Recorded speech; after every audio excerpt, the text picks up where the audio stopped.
আমি রিধি। 2013 সালের ডিসেম্বরের 2 তারিখ আমার বাবাকে গুম করা হয়। আজ পর্যন্ত তার কোনো খোঁজ পাওয়া যায়নি। আমরা ছোট থেকে বড় হয়ে গেছি বাবার আদর ছাড়া। বাবার হাতটা পর্যন্ত ধরতে পারিনি।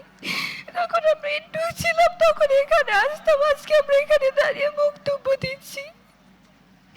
পরীক্ষা শেষে সবাই সবার বাবার সাথে খুঁজতে চাই, আজকে আমার বাবার ছবি ধরে বাবাকে খুঁজতে আসছি। আমার বাবার দোষটা কি ছিল যে আমার বাবাকে এভাবে গুম করা হয়েছে, বছরের পর বছর নিজের পরিবার থেকে দূরে রাখা হয়েছে?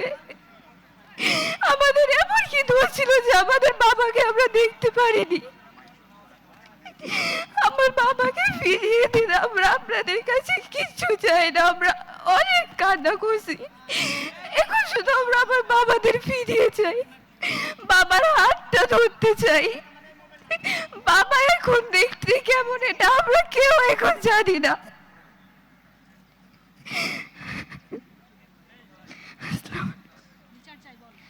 আমি আমার বাবা কেন গুম করা হয়েছে এটার বিচার চাই সবার থেকে।